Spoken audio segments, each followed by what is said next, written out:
como é que foi voltar para o Palmeiras? O Palmeiras te abriu as portas para fazer mais um período de aprendizado, é isso?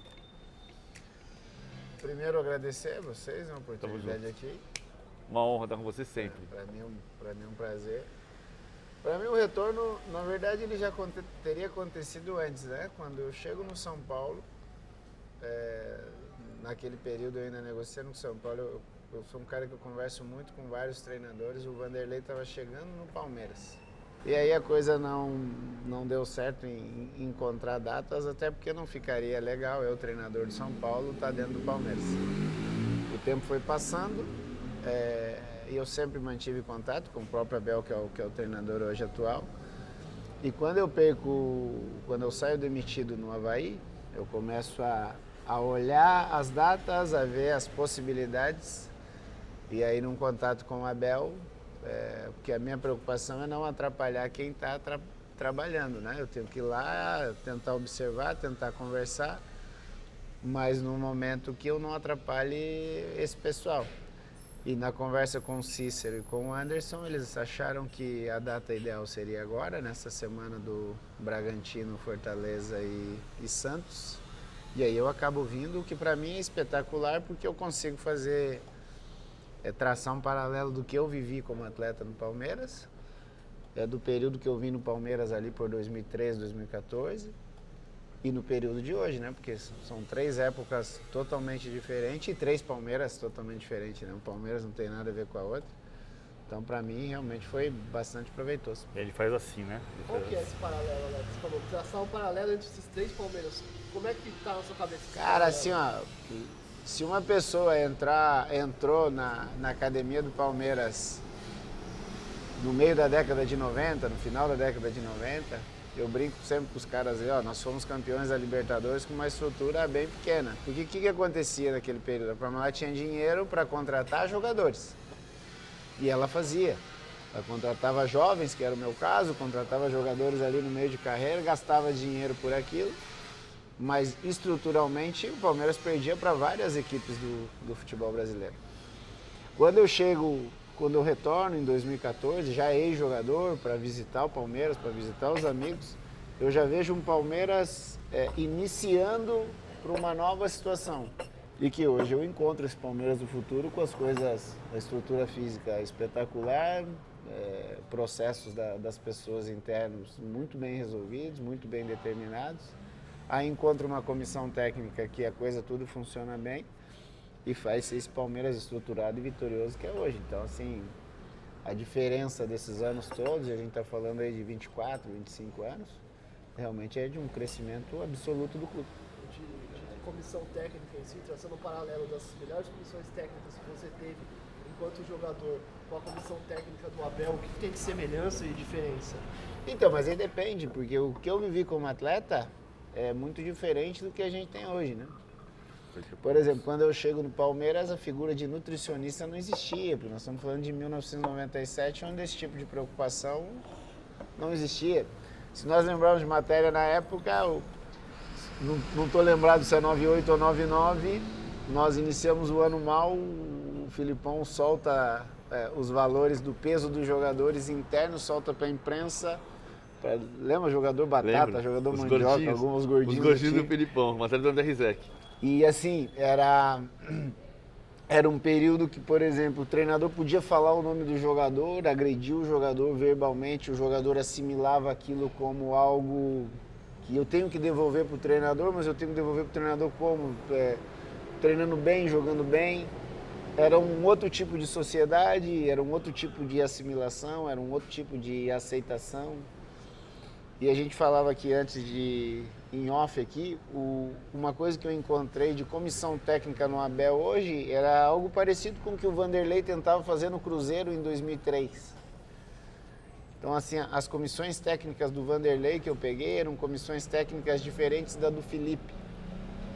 E a do Abel hoje é o jeito que ele gosta de trabalhar, ele trouxe quatro pessoas com ele, 4 pessoas com as funções bem definidas. Encontrou um grupo de comissão técnica do Palmeiras que é muito grande, tem muita gente trabalhando lá, mas todos eles com funções bem definidas, trabalhando muito bem, de uma maneira muito satisfatória. antes mesmo da chegada do Abel, no período do Vanderlei, depois no período do Cebola.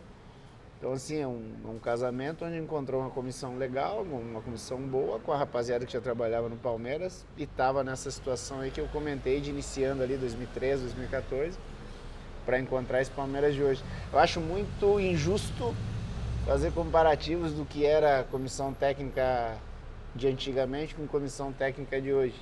Acho que é muito mais fácil comentar a respeito das comissões que tem hoje, né? Porque aí são comissões variadas, cada um trabalha de uma forma. E você tem tecnologia, e você Mas tem recurso, Tem informação. o peso da ciência, que é muito forte, né? Então, por exemplo, o jogador antigamente falava, tô com dor. Era subjetivo, era dele. Hoje tem vários exames e o Palmeiras oferece isso. Pô, tem dor aonde? Tem dor aqui. Até onde pode ir? Posso ir até aqui. Como a comissão técnica vai trabalhar esse tipo de dor com o jogador, vai tirar um pouquinho no jogo, vai tirar um pouquinho no treino. Existiu muito na época do Jorge Jesus, o Jorge Jesus não poupa, outros poupam.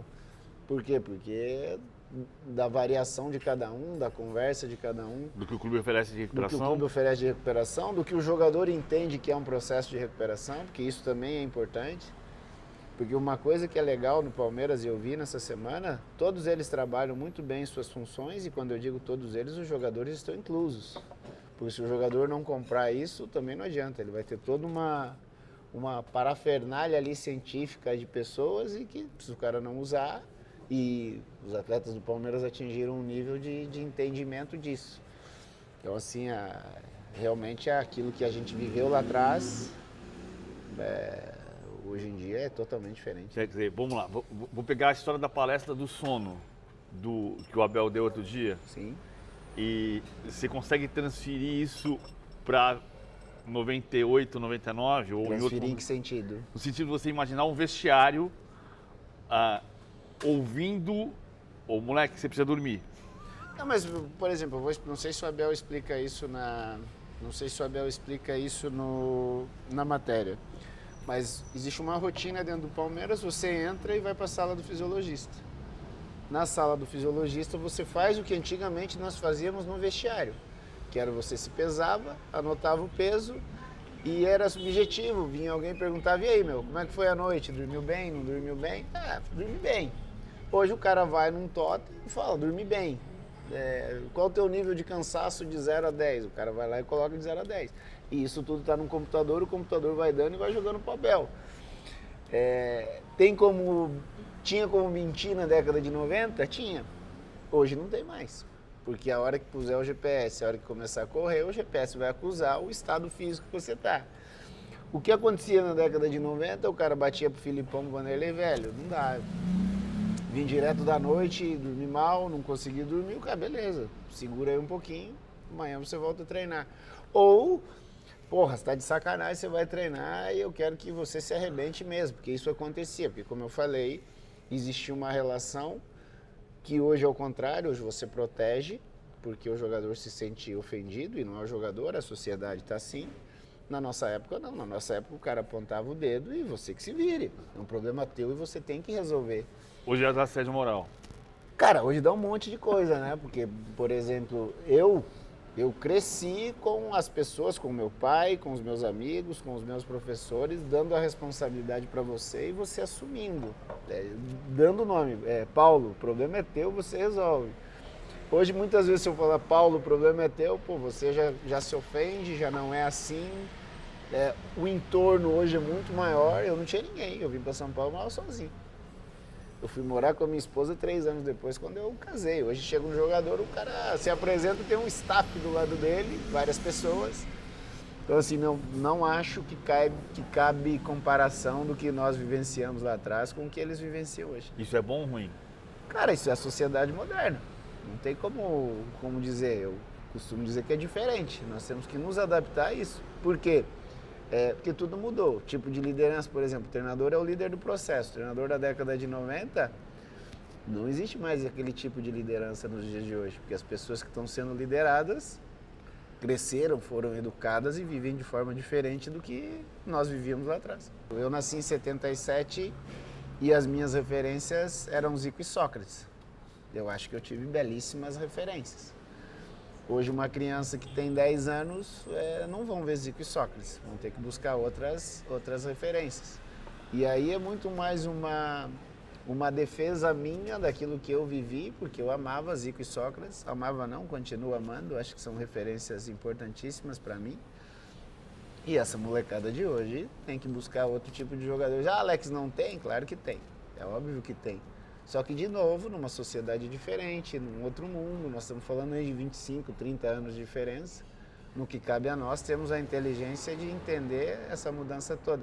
Imagine um senhor de 80 anos que viu o time dele jogar na década de 60 e 70. Ele vê o futebol de hoje e ele deve achar algumas coisas legais e deve achar outras coisas muito chatas. Então, e quando a gente entra para falar de futebol, se você pegar um senhor de 70, 80 anos, provavelmente ele tem várias coisas ali que ele acha que no período dele ali de jovem era melhor do que hoje, o que é totalmente normal. Você acha que você foi um dos últimos camisas 10, assim, na acepção da palavra mesmo, camisa 10? Então vamos lá, o que é um camisa 10? Para ter a acepção da palavra, a gente tem que descobrir o que é um camisa 10. O cara que pensa o jogo. Então, mas vamos lá, eu vou trazer um cara da minha geração que nunca competiu comigo, nós nunca jogamos na mesma função e as pessoas insistiam em nos comparar. O Ricardo do Corinthians, o Ricardinho. O Ricardinho era um meio armador, eu era um meia ponta de lança. Ricardinho era número 10? Foi número 10. Não, chegou a ser. Ele foi 8 do Santos, mas ele chegou a ser 10. É o que o Alex está dizendo é o seguinte: você tem dois tipos de camisa 10, o meio armador e o ponta de lança. O Pelé é camisa 10 e o Gerson era camisa 10. Por exemplo, tem uma discussão muito boa. Ronaldinho Gaúcho era 10 ou ele era atacante? Rivaldo era 10 ou era atacante? Se a gente não tiver a definição do que é o número 10... Mas hoje tem qualquer uma das duas definições. Tenho. Everton Ribeiro é 10. O Rafael Veiga é 10. Na minha visão, o Scarpa, quando estava no Palmeiras, era um 10. Você acha que tem menos ou tem a mesma quantidade? Não, tem menos. Tem menos. Tem menos pela forma como a gente cresce nas categorias de base hoje. E tem menos porque o futebol hoje é posicionado de uma forma diferente. Por exemplo, Bernardo Silva fez 2 gols no Manchester City. Ele é um número 10 ou ele é um extremo? Para mim, ele é um número 10. Usado e colocado pelo Guardiola para onde ele quiser. O próprio Guardiola já falou. O cara tem tanta inteligência de jogo que ele pode jogar onde ele quiser. Mas eu, por exemplo, pouca gente fala no Brasil, eu joguei de 5, 6 meses no Fenerbahçe com o Luiz Aragonés. E eu nunca deixei de ser um número 10. Então, assim, primeira coisa para a gente discutir futebol é que tipo de discussão a gente quer ter. Então, senão vira uma coisa muito vaga, muito vazia. E aí fica aquela coisa de opiniões daquilo que você gosta versus o que eu gosto. O mais importante que eu acho vendo futebol é o seguinte, ainda é muito democrático. Você consegue fazer times da maneira como você quer, desde que você tenha aquelas características que você imagina. Você concorda quando o Klopp diz que o melhor camisa 10 do mundo hoje é a pressão? Pode ser. Se você for um treinador que gosta de jogar pressionando, mas essa pressão é feita onde? Porque se isso cair na mão do Simeone, a pressão se transfere de lado, vai para outro lugar. Sim. O que eu acho é o seguinte, qualquer tipo de treinador, vocês dois não são treinadores, mas se vocês quiserem treinar um time, vocês vão ter que escolher um lugar para sofrer no campo. O Guardiola escolhe sofrer com um espaço enorme atrás das costas do último zagueiro dele, do Rubem Dias. Por exemplo, nós estamos elogiando o jogo que eles fizeram contra o Real Madrid, ganharam 4-0. Se você pegar uma fotografia do jogo, existia um espaço enorme, que o homem da cobertura era o Ederson. É uma escolha do Guardiola, ele acredita nisso, tem jogadores que fazem isso e faz. Eu lembro quando o Simeone defendeu numa linha de 5-5, teve gente que adorou, teve gente que detestou, era a ideia dele, era o que ele escolheu. Eu acredito que não tem como jogar futebol hoje sem pressionar a bola. Aonde você vai pressionar? Aí é uma escolha de quem está dirigindo aquela equipe. Agora, é engraçado porque, de um lado, a gente está vendo um jogo que é completamente diferente, como você está dizendo, do que era quando você começou a jogar, e de outro lado, você tem a recuperação de sistemas do passado. Quer dizer, o Perarnau, que é o biógrafo do Guardiola, diz que ele é o maior intérprete de velhos sistemas. Então, quando você vê o time do City hoje posicionado com Rubem Dias, Walker, Akanji, Stones, Gundogan, Bernardo, De Bruyne, Haaland, Gundogan e Grealish, isso aqui é um WM. Teoricamente, sim. Porque quando sai o Stone, sai da linha de 4. Sim, ele sai e está se tornando um médio. Na verdade, quando sai Quando tem a bola. numa fotografia parada, ele sai de uma linha de 4 e o Gundogan é o volante. Sim, quando você perde a bola, você faz um 4-4-2. Isso. Só que o que acontece olhando, e eu vou ter a oportunidade de ver no estádio, olhando na televisão, com a câmera fechada da televisão, a sensação que eu tenho é que eles fazem um S. Porque está na linha de 4, o Stones vem, o Rodri sai da direita, vem para a esquerda, o Gundogan afunda lá na frente e se torna um meia ponta de lança do lado do Haaland. Isso, aqui. Isso. Aqui. De Bruyne Isso. aqui. Só que não é numa linha reta. Não, o próprio Rodri sai da direita e vem para a esquerda. Forma um WM? Forma um WM. Era a ideia do Guardiola? Cara, aí somente ele que pode te responder. Você sabe que o WM nasceu de uma questão tática provocada por uma mudança de regra. Sim. Que é a mudança do lei de impedimento em 1925. Sim, tanto que a gente chamava, né? Porque agora mudaram as nomenclaturas.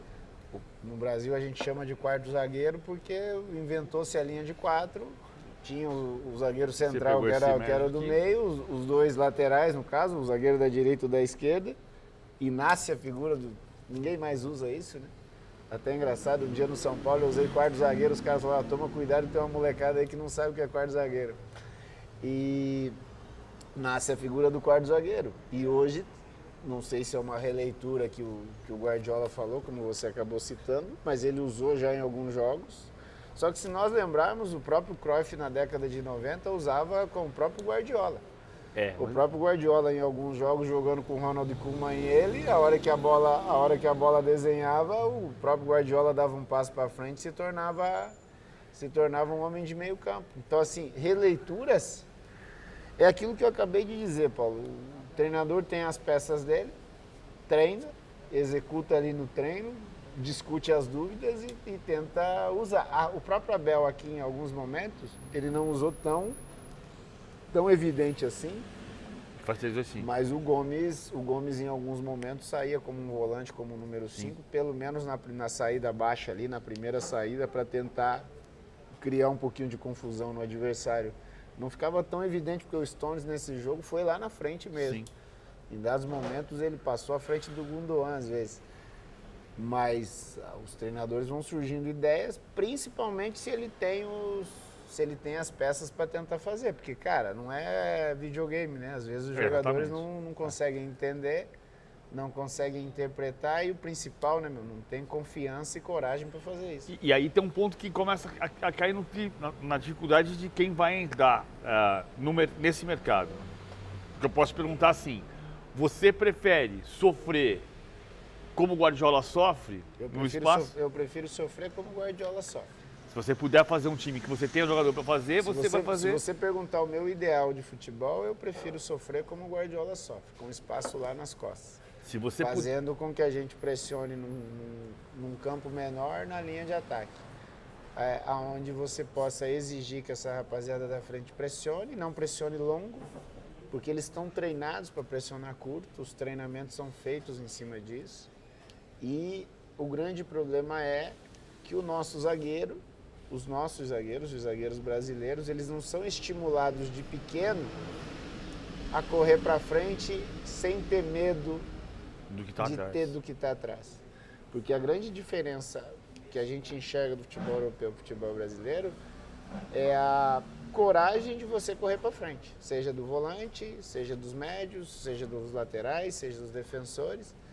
E assim, uma coisa que a gente discute muito hoje é o quanto o teu goleiro vai ter a coragem de fazer essa cobertura. Vamos lá, o Cássio, por exemplo, belíssimo de um goleiro, sem dúvida nenhuma, o maior goleiro da história do Corinthians.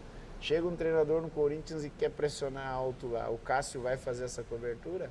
Acredito que não dê mais tempo de estimulá-lo tanto. A gente está vendo agora com o Sampaoli no Flamengo. que ele quer se utilizar do goleiro sendo um homem a mais para armar o jogo dele e criar dificuldades no adversário. Você vê que o Santos está tentando, mas ainda está com dificuldades. Por quê? Porque ele foi um goleiro criado no Atlético Paranaense que nunca foi estimulado para fazer esse tipo de situação. Então, talvez se o Sampaoli permanecer no Flamengo, ele pode fazer com o próprio Santos ou um outro goleiro que ele queira, um outro goleiro que esteja sendo criado dentro do Flamengo. Mas aí a questão é tempo. Aí tem uma questão que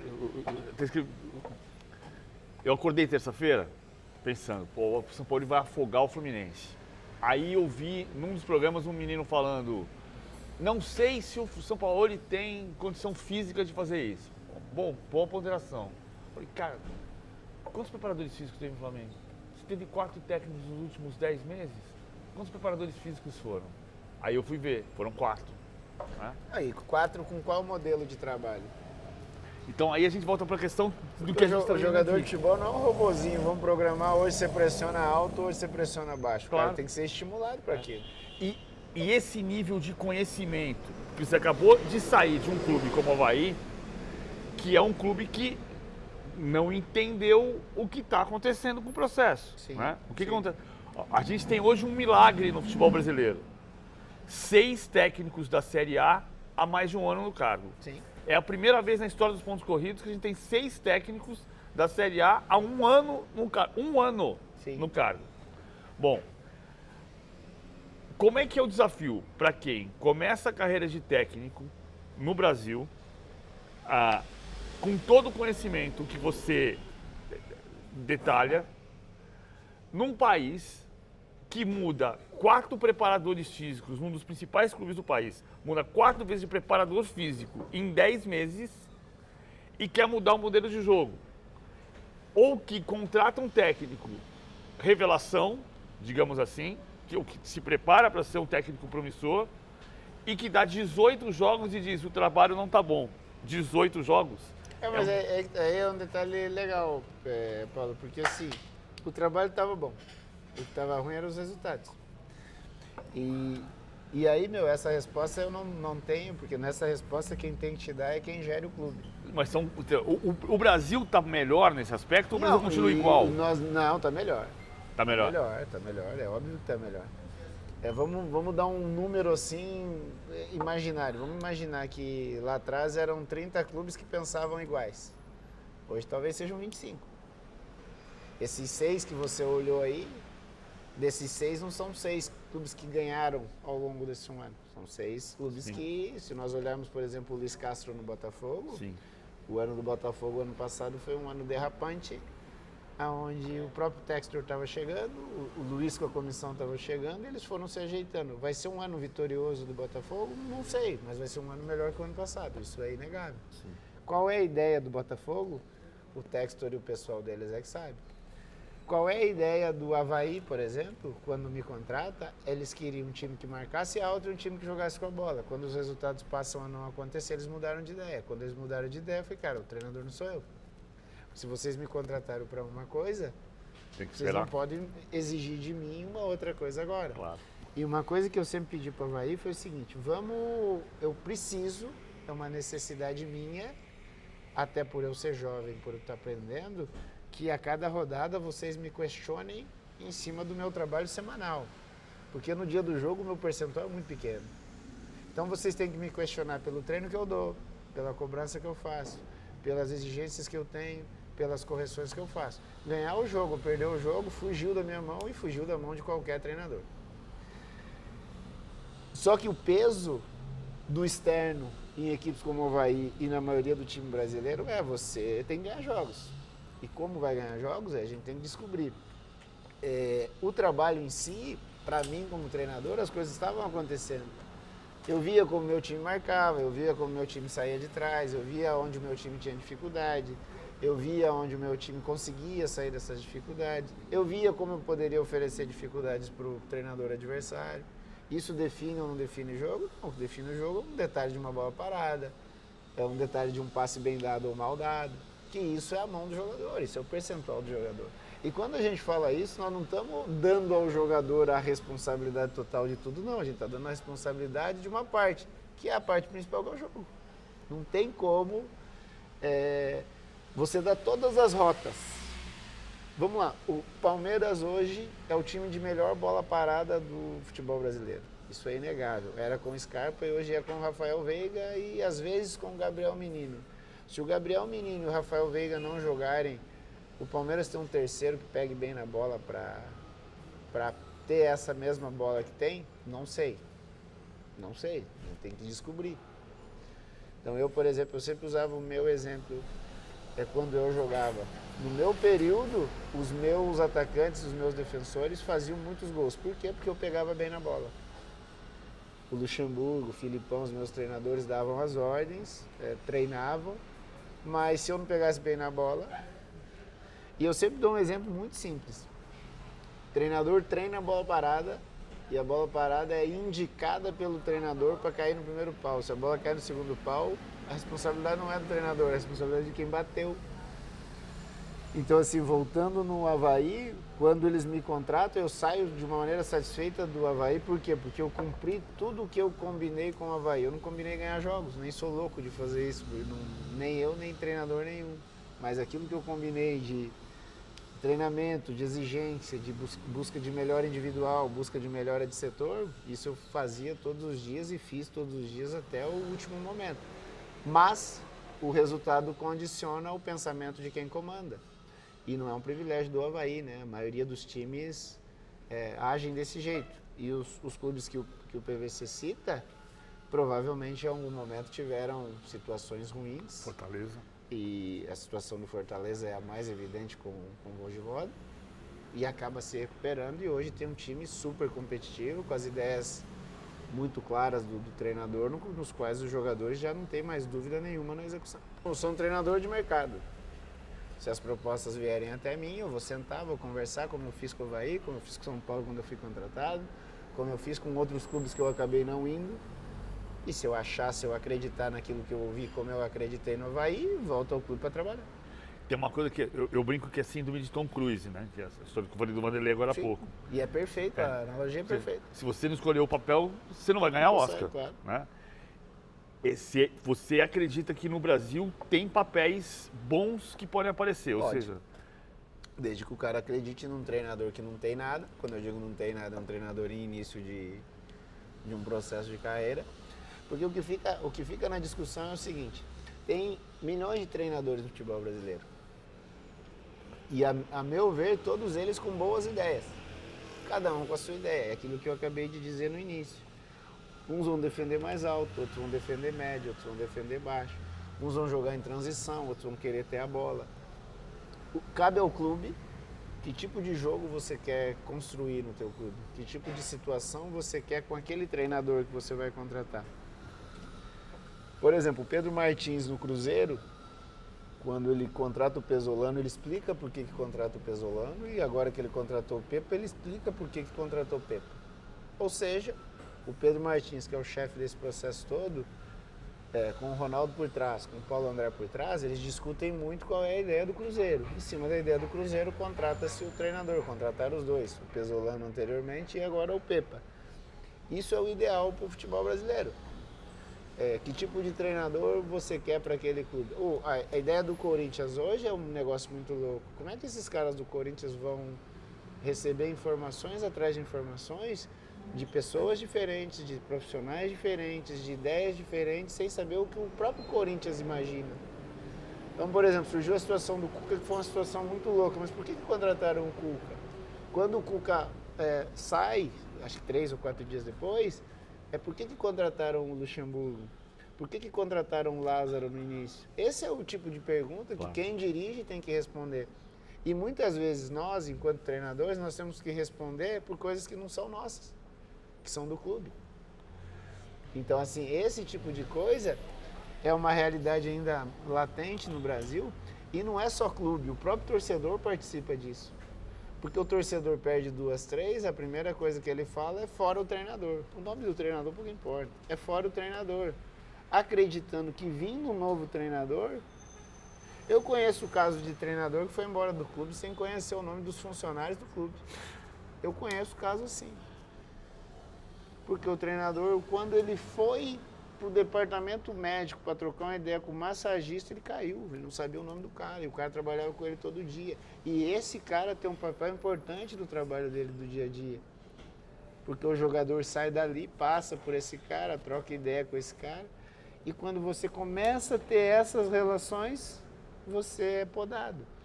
Então é uma sociedade viciada num resultado que muitas vezes esse resultado falta, esse resultado falha e acredita-se que o melhor é trocar. O que era cuidar de um vestiário na década de 90 e cuidar de um vestiário hoje. Por exemplo, eu fiquei num vestiário que o principal ídolo do clube era a reserva. O Evair era a reserva e era o ídolo maior do nosso clube.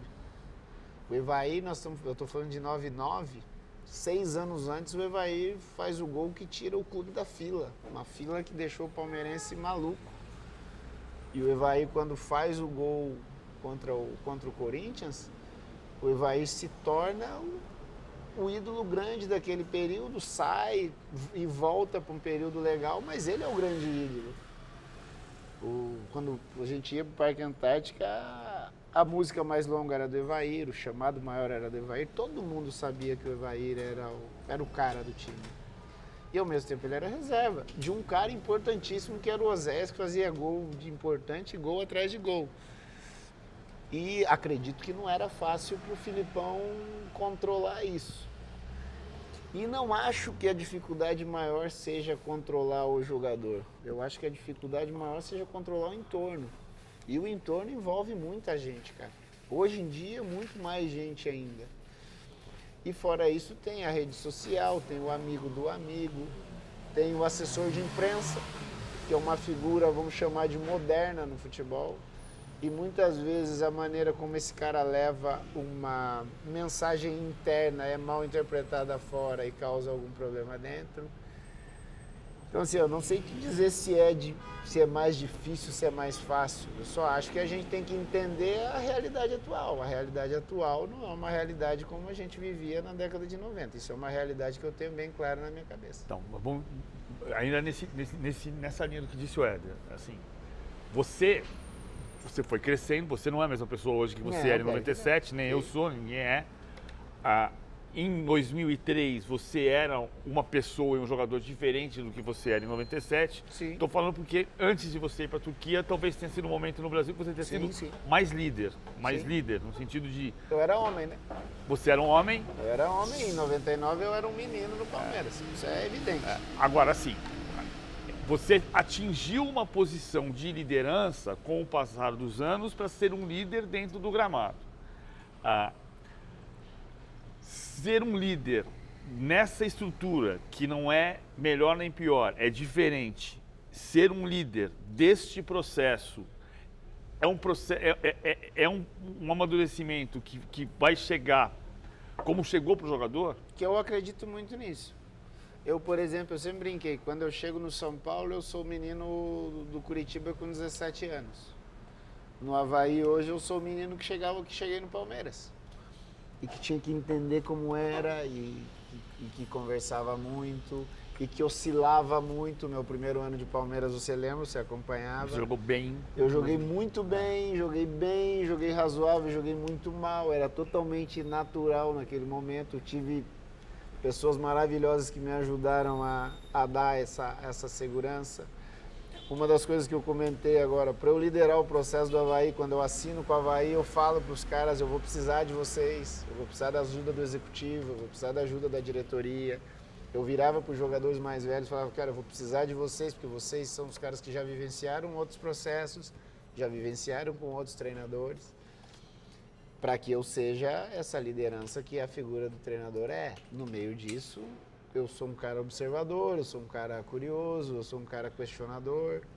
Então, provavelmente no Avaí eu tenho errado em vários momentos. Hoje, já feita essa avaliação, tiveram várias situações nessa relação interpessoal que talvez eu fizesse diferente. Nessa semana com o Abel, numas conversas, algumas convicções que eu tinha, elas foram validadas pelas conversas, outras convicções que eu tinha, ele já me jogou uma pulguinha ou outra atrás da orelha que me faz pensar, que está bem anotadinho, está guardadinho para eu discutir comigo mesmo e com as pessoas que vão estar comigo. Então, assim, processo, para mim, totalmente natural. Não vejo nada de diferente que eu não tenha encontrado jovem. Jovem como atleta, né? Porque hoje sou jovem como treinador e acredito que esse processo vai ser assim. A única coisa que pode fazer é que, de repente, como atleta, eu sabia que eu ia bater no meu limite. Talvez como treinador, eu falei, cara, tem uma situação tão enraizada que talvez eu não suporte passar por isso, eu não queira passar por isso, porque isso eu já vi com várias pessoas do meio. O cara tenta, insiste um pouquinho e tal, chega num dado momento, ele dá um passo para trás e fala, vou fazer outra coisa, vou fazer uma coisa mais tranquila, sem tanto altos e baixos. Mas é algo que na minha cabeça, nesse momento, não passa. Sim, tipo, o Ricardinho virou comentarista e depois de ter sido técnico, Ricardo, por exemplo. Roque, Veloso, assim, de cabeça que eu tô lembrando, vários aconteceram isso. Para um jogador que foi craque, Guardiola foi craque. É difícil entender que o teu jogador não vai fazer como você fazia? Cara, pra mim não. Isso eu discutia muito com o Zico. Falava pro Zico, pô, deve ser duro pra você, né? Fazer o que você fazia e de repente ver uns caras que não conseguem fazer algo que você considera simples. E uma coisa que eu aprendi com o Zico e com o Edu, que era o irmão dele, cara, eu fui eu, o Zico foi o Zico, o Guardiola foi o Guardiola. Às vezes eu jogava com um cara do meu lado que tinha coisas maravilhosas que não conseguia enxergar o que eu enxergava. Às vezes o cara fazia situações maravilhosas que eu não enxergava. E uma coisa que eu, desde o São Paulo, eu cobro do jogador, entendendo a diferença atual do futebol, e eu não trago muito comparativo com o meu período de jogador, não trago, porque eu acho que não cabe mais. Eu cobro muito a situação de fazer as coisas de maneira simples e os comportamentos que o jogo de hoje exige. Por exemplo, pressionar a bola, como a gente falou. Em que momento nós vamos pressionar a bola, pouco importa, mas você tem que pressionar a bola. Porque se você não pressionar a bola, é um efeito dominó, que vai ferir todo o seu time. Só que, cara, é muito louco isso, porque você vai ver jogos, às vezes, que o cara que prejudica o teu time é o cara da galera. É o cara da galera, é o cara que o torcedor gosta. É o cara que ganhou 1-0 com o gol dele, mas ele caminhou o jogo todo. Ele não te ajudou, mas ao mesmo tempo ele te ajudou porque fez o gol.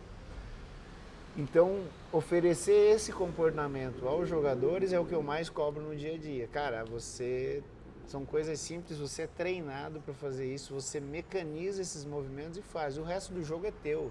Você vai dar um drible, uma caneta, você vai tocar para trás, você vai tocar para frente. As rotas estão aí desenhadas, estão treinadas todos os dias, mas as decisões são suas. E se nós olharmos ao longo do período dos jogos, o que define jogo é isso. Alguém faltou com alguma coisa e prejudicou o seu time. Qual é a grande vantagem do Palmeiras hoje? Acontece no Palmeiras? Acontece, mas menos do que nos outros times. Porque alguém já chama atenção, alguém já recupera, alguém já traz de volta. É uma engrenagem. Então, assim, esse não tem muita preocupação, PVC, até porque eu acredito assim, eu joguei futebol num bom nível, vários jogaram melhores, alguns jogaram menos.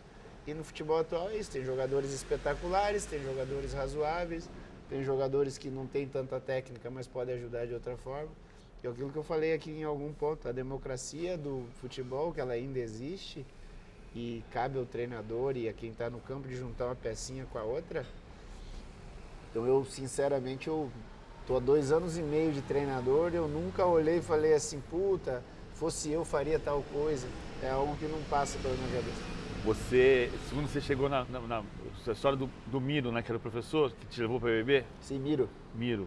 E você fala, o BBB já é futsal, né? Mas você chega dizendo que você é ponta esquerda, numa das peneiras. Eu chego, o teste, o treinador pergunta a posição, eu vou jogar na ponta esquerda. E você falaria o que hoje? Assim, no sentido de ponta esquerda, existe? Existe. Existe. Sabe uma coisa muito legal que eu vi com o Abel? Por exemplo, você vai para as escolas, você conversa com os treinadores, os caras falam assim, os extremos, os médios, os trincos. Os externos. Eu tive com o Abel e com o pessoal da comissão técnica deles, eles, cara... O nome não importa. O zagueiro central, o quarto zagueiro. Eu não sei, até uma coisa que eu vou perguntar para eles depois, eu não sei se eles aprenderam com os brasileiros, que eles têm uma relação com os brasileiros anterior, de ter jogado e ter trabalhado, ou se eles fizeram questão, por exemplo, de entender o processo Brasil, mas eles usam lateral direito, lateral esquerdo, ponta direita, ponta esquerda. Vou fazer um parêntese só, assim, pode continuar gravando. Eu falo isso exatamente o que você falou, porque a gente tinha, você nasceu em 77, em 78, 79, eu nasci em 69, então a gente tinha uma figurinha chamada Futebol Cards. Sim. Que eram muita gente foi no dentista há muito tempo por causa disso, porque era uma figurinha desse tamanho, que era o tamanho do chiclete. Sim. Então você botava o chiclete na boca e colecionava a figurinha. Nas costas dele vinha a posição. Sim. Eu tenho uma coleção de futebol cards ainda hoje. O Wilson, o xodó da Poró, está escrito na atrás, ponta direita. Sim. O Afrânio, que foi ponta da Ponte Preta, está escrito extrema direita. Então eram sinônimos. Então ponta, ou externo, ou extremo, ou extremo, ou extrema, é a mesma coisa. Sim. Na Inglaterra é o winger. Sim. Continua sendo winger. Então assim, Então, mas chegou um momento... A questão é a função. Chegou um momento do Brasil que a gente não sei o porquê, começou a usar uns termos que... Porque a gente não tem literatura. Literatura de Portugal. Muita gente fala veio de Portugal, mas eu tenho vários amigos portugueses, treinadores e gente ligada ao futebol, que usam termos parecidos com o nosso. Eu posso falar na boa porque, por exemplo, meu filho joga no Sub-13, que essa é outra, as nomenclaturas mudaram, né? Porque antes era pré-mirim, mirim e tal, agora fala pelas idades. E aí, depende muito. Se eu fosse um menino como é o meu filho hoje, eu ia jogar na posição do cara que eu gostava. E na época eu gostava desses caras que jogavam por ali, meia esquerda, ponta esquerda. E quando eu vou na escolinha para fazer o teste e falo que queria jogar na ponta esquerda, é porque eu jogava com meu pai, com os caras mais velhos, e para eu não ter muito choque no meio campo, eles me empurravam lá pro lado esquerdo e falavam, foge do grandão que vai te marcar, pega a bola e vê o que você faz. Então quando eu vou pro Curitiba era mais disso, mas 2 anos depois um treinador já me puxa pro meio, até porque eu não tinha característica de ficar fazendo trabalho de ponta esquerda. O Bernardão era o Bernardão, campeão do São Paulo, eu no início, o Bernardo no final. O Bernardo Malandro que era, até porque tinha um menino do Atlético Paranaense também, o Jorginho, que ia na seleção conosco, na Sub-20. E ele, com boas informações, sabia que eu viajaria no dia seguinte para a seleção. E aquela coisa de campo, velho, se você quer ir para a seleção inteira amanhã, você vai jogar do outro lado, mas coisas que não... Dentro do campo, isso acontece a todo momento. Eu era um menino de 18 anos, franzino, magrinho. Bernardo já um senhor de 32, 33, um monstro de forte. Não lembro como é que passou, devo ter passado algum aperto, porque o Bernardão... É duro essa diferença de idade, a experiência te dá... Os caras usam esse exemplo no Palmeiras, do Hendrick treinando contra o Gustavo Gomes. Isso dá uma diferença boa. Mas que vai te dando casca, vai te dando aprendizado para você enfrentar a sequência que vai vir para frente. Fenerbahçe surge assim, eu estou em 2003 no Cruzeiro, eles têm um treinador alemão chamado Christoph Daum, apaixonado por brasileiro, tinha sido treinador do Stuttgart e nesse time do Stuttgart tinha alguns brasileiros, ele tinha uma referência no Dunga muito grande, então toda vez que falava de jogador brasileiro, o Dunga ajudava.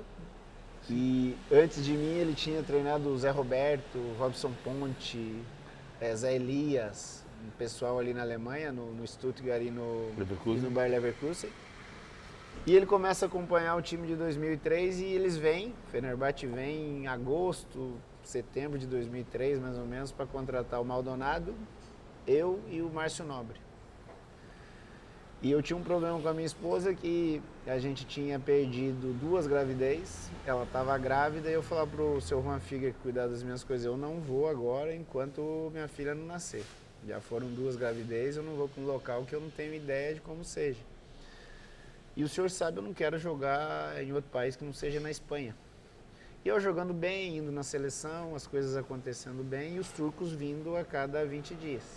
E a cada 20 dias que os caras vinham, às vezes vinha o Christoph Daum, às vezes vinha um diretor chamado Hakan, e eu ia com a seleção para a Europa, os caras iam, me acompanhavam, me cercavam, aumentava a proposta. Chega dezembro, o Márcio Nobre vai, Maldonado não quer ouvir, quer ficar no Brasil. Eu continuo com a mesma linha de esperar minha filha nascer. E aí, acho que março, abril mais ou menos de 2004, os caras vêm com uma proposta boa e eu sento com o seu Juan Figueiredo e falo, tem alguma coisa da Espanha? Ele tem. Nós podemos conversar com times espanhóis, nós podemos conversar com o Barcelona. O Barcelona numa transição ali para a entrada do Rijkaard, só que você precisa ver os valores. Aí o seu Juan Figueiredo falou, cara, eu tô nessa desde a década de 70 e eu nunca vi um clube aumentando oferta como está aumentando. Então, vamos sentar e olhar os valores. A hora que eu olhei os valores, a gente começou a discutir. Passou umas 2 semanas, eu acabo aceitando o contrato de 3 anos e acabo indo pro Fenerbahçe. Tinha proposta do Barcelona na mesa? Proposta não, mas tem aquelas coisas que os agentes começam a conversar, porque eles se conhecem, os times estão montando os times para o próximo ano. Valor de mercado, essa rapaziada mais ou menos conhece como é que está o valor de mercado, e o valor de mercado daquele período que o Fenerbahçe me oferecia era muito maior do que qualquer outro clube. Eu já tinha 27, eu já não tinha mais aquele sonho louco de Copa do Mundo, eu já não tinha mais a minha ida para o Parma não tinha sido legal. Eu já começava a imaginar como é que seria para frente. Então, nesse início, eu falei, cara, é um contrato maravilhoso, eu tenho que ir, não tenho como abrir mão dessa situação, eu acabo indo. Meu contrato é assustador. Meu contrato era um negócio... Eu fui porque realmente não tinha como abrir mão daquilo. Tudo que eu pedia, tudo que a minha mulher inventava, tudo que eu inventava, tudo que o seu Juan inventava, os caras ok. Não tinha como dizer não pros caras. Teve alguma coisa que vocês inventaram que você fala, não vou fazer isso? Os caras fizeram? Não, passagem aérea, por exemplo. Passagem aérea, o primeiro contrato tinha mais de 20 bilhetes aéreos. Se você pegar contrato aí dos top da Europa, não tem tanta entrada assim. Eu, por exemplo, eu chego com 2 carros, com casa, com um monte de bilhete aéreo. Qualquer coisa que eu inventasse com prêmio por jogo, por prêmio por assistência, por prêmio por artilharia. Era um negócio assim, não vamos no início, não vamos, põe isso, põe aquilo, os caras ok. Acabei indo. Era para ficar 3, acabei ficando 8,5. Como é que era a idolatria do turco lá com você? Quando começou? Na verdade, começa já na minha chegada, porque eu, 2003, eu vou jogar a Copa das Confederações e nós encaramos a Turquia. E eu faço um gol contra a Turquia. E ali começa um papo de que eu poderia ser o novo contratado do Fenerbahçe. Então eles começam a ter um acompanhamento. Meu ano era espetacular no Cruzeiro. E eu estava toda hora na seleção jogando na Europa. Eu não era titular, mas eu entrava todos os jogos com o Parreira. Então eles estavam sempre acompanhando. E quando eu chego, tem uma expectativa grande. Pô, chegou um cara aqui que vai nos ajudar. E o meu primeiro ano, eu sou artilheiro do campeonato até a penúltima rodada, eu e um centroavante da Turquia, chamado Fatih Tekke, que era o centroavante do Trabzon, da seleção. Na penúltima rodada, o time dele acho que ganha de 6, ele faz 4, 5 gols, ele vai embora e eu já não pego mais ele. Só que era um ano pesado, que era o centenário do Galatasaray. E o Galatasaray com um time forte, tinha trazido o Ribéry, tinha ganho da gente na final. E a gente ganha a liga deles. A gente é campeão, eles são vice, eu sou artilheiro, eu sou o melhor passador. Então, assim, a expectativa foi comprovada no primeiro ano e aí foi embora. Como é que você vai chegar na Turquia agora, em Istambul? Para fazer... Quietinho. Mas você chega como? Nem divulga que eu vou pra Turquia. Não, mas quando você chega em Istambul, você vai disfarçado, você põe um óculos escuro? Vou na boa. Põe um bigode postiço? Não, vou na boa porque quando eu desço do avião, o próprio policial já me auxilia, né? Me leva, eu passo a alfândega, vou para uma sala da polícia. Sala da polícia, a gente espera as bagagens. É uma triagem difícil, porque como o voo vem da América do Sul, vai muita coisa errada para lá, então tem uma triagem mais demorada do que de outros países. E aí eu espero na polícia, pego as bagagens, organizo com a polícia, eu vou pro meu carro e acabo indo pro hotel. Não é nada de extraordinário, na verdade é mais uma segurança, não para mim, mas para quem está do lado, para não criar tumulto. E não é só porque assim, eu saí do placar em 2014 e ele foi, né? Eu não fui para Berlim, ele foi para Berlim. E Berlim é uma cidade alemã. Ele é um bairro da Turquia. Né? Turca. É. Ou seja, É um bairro turco. em Berlim ele não andava na rua também. Eu andava com o Mauro César, né? Com o Calçade e o Sorinho, o pessoal da ESPN. Ele tem uma história boa, porque a gente chega no hotel e estão os grandes nomes do futebol europeu. E todos eles entravam e tal, e quando chegavam os jogadores que eram do Fenerbahçe, ou que tinham referência com o Fenerbahçe, era confusão pro hotel. Então chegamos chegou Pierre Van Hooijdonk, chegou Ariel Ortega, uma rapaziada que tinha referência ao futebol turco, e aí depois chegaram outros jogadores que tinham referência com Beşiktaş, com Galatasaray ou com outros clubes, que, cara, os caras são apaixonados e era uma confusãozinha ali, mas aquela coisa de uma foto, de um abraço e tal, que é totalmente natural naquilo que a gente vive com o futebol. Né? Só que o que acontece, e eu acho isso muito legal no futebol europeu, os caras sabem exatamente o que querem. Quando acaba o meu primeiro contrato com a Turquia, eu tenho 30 anos. Eu já não sou mais jogador de mercado. Jogador de mercado no futebol europeu é 20 anos. Você passa a ser jogador de mercado, um mercado assim, uma segunda via do mercado. Então, o que é diferente no Brasil, né? Eu estava conversando isso com a rapaziada aqui. No Brasil aparece um jogo, vou dar um exemplo, Everton Ribeiro, tem 34, se eu não estou enganado. 34. Jogadoraço. Ele vence o contrato dele no Flamengo, cara, 7, 8 clubes brasileiros vão querer contratar ele. Mas sem entender o que ele pode entregar pro cara, simplesmente porque ele é o Everton Ribeiro. No futebol europeu não acontece isso. Você vai ser contratado por quê? Eu, por exemplo, conversei na época com o Borussia Dortmund. Por que o Borussia queria me contratar? O que o Borussia quer comigo? O que eu tenho que fazer aí? Não é muito aquela coisa, o PVC teve um baita nome e vamos contratar o PVC. Então, quando vence o meu primeiro contrato, eu já tenho 30 anos. Aparece o Dortmund, eu converso. Aparece o Hertha Berlim, eu converso com o pessoal do Benfica e começo a verificar. Vale a pena, não vale a pena? Já estou com 30, vou fazer toda essa mudança de novo. Já tinha passado outra Copa do Mundo, já não fui para 2006. Vale a pena, não vale a pena? Aí você começa a analisar, parece uma renovação de contrato de um lugar onde você está bem, você está jogando bem, você é bem tratado, as coisas estão caminhando bem. Comigo foi assim. 2008, quando você sai da Champions, que a quarta de final é quando tem mais assédio, não, ali você tinha contrato. Não, cara, eu tinha contrato, eu tinha mais 2 anos de contrato. Onde teve mais assédio foi no primeiro vencimento, 2007. Né? Que é na temporada 2006-2007, porque dos 3 anos nós fomos 2 vezes campeões, fizemos uma Copa da UEFA de uma maneira razoável, e eu ainda era jogador da seleção brasileira, né? Porque quando você é jogador internacional, chama mais a atenção. Mas depois da Champions, não é aquilo que eu falei. Na Champions eu já tenho 31 anos, né? E aí tinha um contrato até 2010. Quer dizer, para tirar, teria que conversar com o Fenerbahçe, não era mais jogador livre. Que quando você é agente livre é mais fácil, nesse sentido.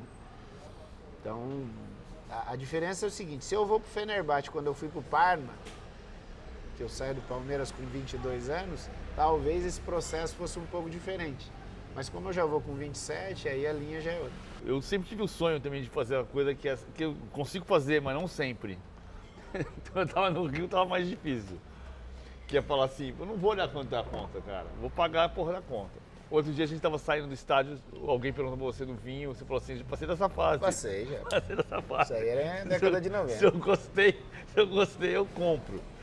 Como é que é você saber da onde você veio? Do seu pai pintor de parede e sua mãe cozinheira. Sua avó tá na Vila Campo Alto ainda. E você saber que você não precisa olhar o preço. É espetacular, olhar para trás e ver que valeu a pena tudo que eu fiz. Uma coisa assim, Paulo, todo mundo fala assim, pô, o Alex foi craque, o Alex tinha um talento absurdo. Cara, eu discuto isso muito, porque tinha gente muito mais talentosa que eu. Na base do Curitiba, tinha gente, se eu for fazer uma fila de talentos, talvez eu seja naquele período, vamos lá, imaginar, nascidos entre 1973, que é o último ano de juniores que eu joguei, 1980, que era o meu último ano de júnior, seria o primeiro ano de júnior do cara. Se eu for fazer uma lista, eu seria o 6º, 7º talentoso. Quando eu vou para a seleção brasileira sub-17, que eu conheço o Ronaldo Fenômeno, eu falei, nossa, eu não jogo nada perto desse cara, eu não jogo nada. Eu sempre converso com o Zé Elias, que eu conheci o Zé Elias, eu tinha 9 e o Zé tinha 10. E a gente achava que jogava pra caramba porque nós éramos criancinhas. Então, talento, tinha muita gente com talento igual o meu. Agora, abdicando, trabalhando, suportando, ouvindo tanto de absurdo que eu ouvi ao longo da vida, sendo criticado por gente que nunca entrou num vestiário, sendo criticado por gente que não entende nada do que acontece dentro do contexto do futebol, mas mesmo assim ele forma a opinião de outras pessoas, tendo que brigar por espaço no Curitiba, tendo que brigar por espaço no Palmeiras, tendo que provar de novo no Cruzeiro que eu poderia ser importante para o Cruzeiro, ir para um país que não tinha nada a ver comigo, futebol, e ficar 8 anos lá, jogar na seleção brasileira com todos os nomes que eu joguei, passar pelas situações legais e ruins na seleção brasileira. Então, quando eu olho para trás, eu falo, pô, valeu a pena pra caramba. E você acha que eu vou estar preocupado se o jantar custou 100 ou 150? Não, mas também é muito bom isso. E o mais legal, PVC, assim, que eu olho para trás e eu sei exatamente a realidade de futebol que o povo brasileiro enfrenta, porque muitas das pessoas que eu tenho relação ainda hoje são pessoas que cresceram comigo. É óbvio, a sorte sorriu para mim, porque eu fui para um trabalho que remunera bem. Futebol é um mundo à parte e eu faço parte daquele 1% de que você pode jogar futebol e ser bem remunerado por aquilo. Eu sempre brinco, meu irmão jogou futebol e fazia parte dos 98% que paga para trabalhar. Então, ao mesmo tempo que eu não me preocupo com essa situação de quanto vai custar, era uma garrafa de vinho, pessoal. A gente estava brincando com garrafa de vinho, né? Ao mesmo tempo que eu não me preocupo quanto custa essa garrafa de vinho, eu sei exatamente o valor de se ganhar dinheiro para o cara sustentar a família dele, porque eu vejo todos os dias isso. Então, assim, eu mesmo depois de tanto tempo, vou fazer 46 anos agora, eu tenho a exata noção da realidade que eu vim, da realidade que eu me encontro, e a principal que eu acho que é isso, é a realidade do país que a gente vive, né? E você tem um trabalho lá ainda, na Vila Campo Alto? Não, eu vou lá, visito os amigos e tal, mas a família, 90% da família se encontra lá, né? Eu e meu irmão no meio aqui acabamos saindo, nos afastamos um pouquinho para Curitiba, mas a gente continua lá, continua. Sua avó, sua mãe, seu pai? Meu pai faleceu há 1 ano e pouco atrás, mas minha mãe, meu irmão mais novo, minha avó, minhas tias, meus primos continuam na mesma área, cada um fazendo a sua coisinha, mas continuam no mesmo espaço. Você vê o tanto de gente que, melhor que eu, que jogou mais futebol que eu, primeiro que não teve a oportunidade de ir para a Copa, e depois teve gente muito boa, de muita qualidade. A geração entre 74 e 94 que não ganhou a Copa do Mundo, muitos não participaram da Copa do Mundo, muitos participaram e não ganharam, os caras são espetaculares, os caras foram jogadores maravilhosos. Talvez as maiores lembranças de pessoas hoje entre 50 e 60 anos eram os campeonatos brasileiros que esses caras estavam todos aqui se enfrentando. Vamos imaginar, sei lá, 1977, você pega um Flamengo Internacional, veja os dois meio-campos quem eram. Isso começa a se dissipar um pouquinho no início da década de 80, quando essa rapaziada começa a ir embora. Mas, pô, pega esse período desses caras aí. Os caras, por alguma razão, não ganharam. E os caras são maravilhosos, os caras são espetaculares, são jogadores importantes nos clubes daqui, são jogadores importantes nos clubes de lá. Só que não é a realidade daquele momento, né? Hoje, por exemplo, se surge o Zico, se nós estamos aqui em 1980, por exemplo, o Zico não iria para o Udinese no momento atual. O Zico jogaria no top 5 da Europa. Então, assim, não tenho... Queria muito ter jogado a Copa, não me faz falta hoje, mas dizer isso é loucura. A mim nunca me passou. 2006 você podia ir também? Podia. Por bola eu podia ter ido 6 e 10 também. Mas por opção dos caras eu acabei não indo. Você falou que hoje não te faz falta, mas na época... 2002 fez muito. Muito. Muito é porque era uma comissão que me conhecia, eu participei de todo o processo. Tem jogadores que foram à Copa do Mundo que surgiram na seleção brasileira naquele período, 2 meses antes da Copa. O Felipe fez as opções dele, uma opção vitoriosa, o Brasil acaba ganhando. Na época, muito ruim, durou ali alguns meses, mas que já no No ano seguinte eu consegui dar a volta, muita gente me ajudou, né? Eu entro naquele processo do Cruzeiro, o futebol brasileiro também se altera, foge desse negócio do playoff, foge desse negócio do mata-mata. O Cruzeiro fez um negócio que foi assustador, sem dinheiro, com o Vanderlei e o Maluf ali se programando, tira o fulano daqui, tira o fulano dali, porra, esse jovem aqui é bom, traz esse jovem. Um momento assim que todo mundo jogou, eu joguei muito, o Aristizábal jogou muito, o Cris jogou muito, o Leandro e o Maurinho jogaram muito, o Augusto Recife jogou muito, o Maico jogou muito, quer dizer, todo mundo jogou num nível assim, existiram jogadores que após aquilo ali mantiveram o nível e até jogaram mais, mas eu duvido que qualquer um daquele time em algum momento não tenha jogado tão bem quanto naquele período de 2013. O trabalho, para mim, na biografia do Vanderlei, se um dia ele fizer, discute entre o Bragantino e o Cruzeiro, mas aquele Cruzeiro é um negócio assustador. Eu descobri um sentimento que eu não tinha até aquele momento. E anos depois, eu conversando com o César Sampaio, eu carimbei isso. Atleta e pessoas em comum que brigam por espaço, que tem muita rivalidade, às vezes você tem que ter sentimento de raiva. E eu tinha muita raiva. Naquele momento, e a raiva não era da seleção brasileira, a raiva era do Perrella, dos Perrellas, né? Eu digo dos Perrellas porque eles eram a diretoria do clube naquele momento, que meses antes, eu volto para o Cruzeiro em setembro de 2. Em janeiro de 2 eu tinha contrato com o Cruzeiro, eu fui dispensado. Até hoje eu não sei por que eles me dispensaram. Então quando eu volto para o Cruzeiro, eu não volto pro Cruzeiro, eu volto para ser treinado pelo Vanderlei. E o Vanderlei fazia bem, o Vanderlei instigava, cutucava, minha mulher em casa cutucava. Eu lembro que eu tenho até hoje guardado, eu vou treinar na Toca da Raposa e quando eu chego em casa, minha mulher pega um papelzinho e fala aqui, ó, fulano falou isso, isso e isso, fulano falou isso, isso e isso. A tua missão é calar esse povo todinho e jogou o papel no meu peito. E eu sei até hoje quem eram os caras, o que falaram, o porquê que falaram. E aquilo me deu raiva. E essa raiva era o que eu morava na Savassi, atravessava até a Toca da Raposa, eu ia treinando e ouvindo aquilo. E as pessoas perceberam que estava funcionando, então os caras vinham e cutucavam fulano isso, fulano aquilo. E muita gente achava, o Filipão, a Copa do Mundo, não tinha nada a ver com a Copa do Mundo. Tinha a ver com o ambiente Belo Horizonte, o ambiente Cruzeiro.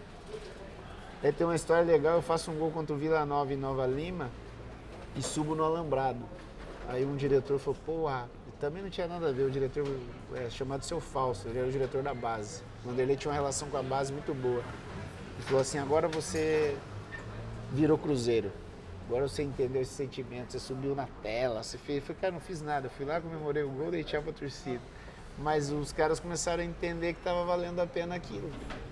E que era difícil de manter. E a gente manteve de janeiro, quando começa, até o jogo do Bahia em dezembro. Qual foi o maior absurdo que você ouviu? Cara, eu ouvi que, por exemplo, eu dormi em campo, que eu participava pouco e que eu era frio. Quem me conhece sabe que eu sou muito atento, eu sou muito curioso, eu sou muito questionador, eu sou muito participativo e eu não sou frio. Eu sou equilibrado. Então era um período que, por exemplo, os caras queriam que muitas vezes eu fizesse gesto espalhafatoso. Cara, não é a minha, acho que não resolve nada. E eu ouvia de gente que eu não conhecia. Só que era um período que era legal de você debater, porque o repórter, Tava aqui. o repórter, O entrevistador estava do teu lado. como é que fala o cara que cobre o clube, o setorista do clube, ele estava ali. Então vamos lá, Roberto Avalone, por exemplo, tinha um programa dele, mas ele não ficava lá, ele aparecia no clube. Então se ele falava algo lá e eu achava que eu tinha que questioná-lo, eu questionava aqui. Sim. E eu achava isso espetacular.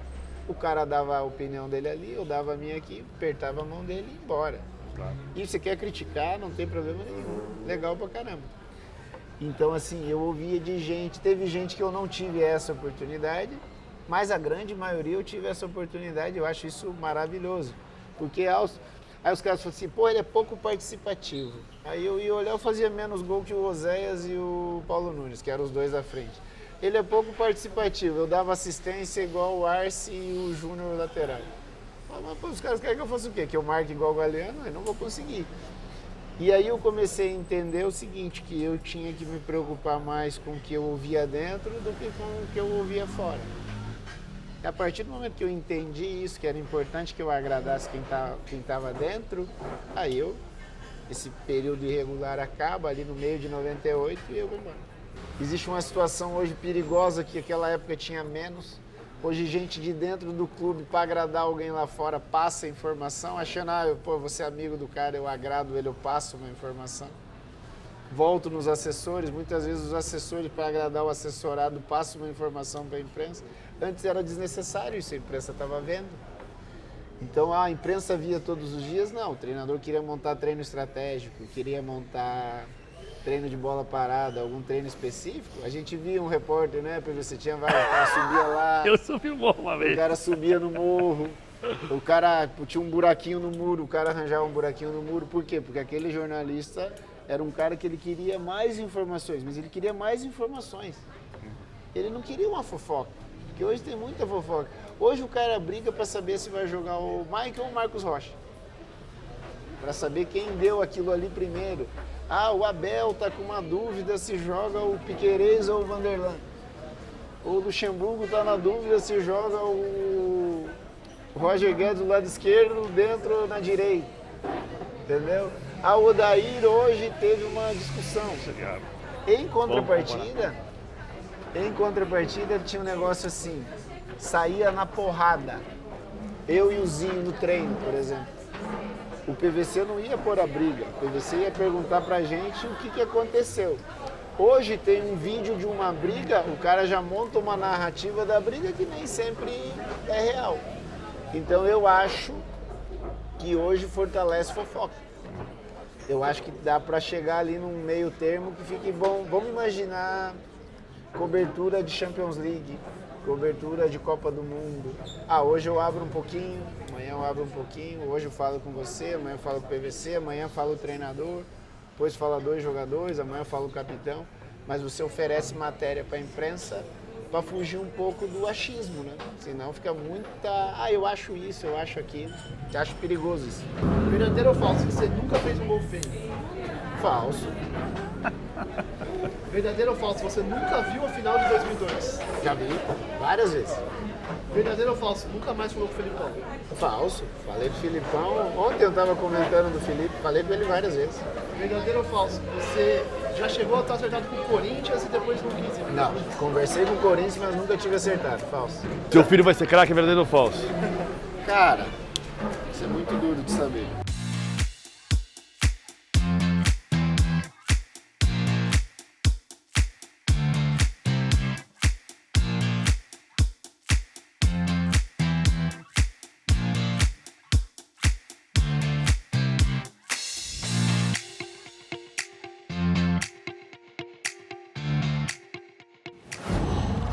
Qual?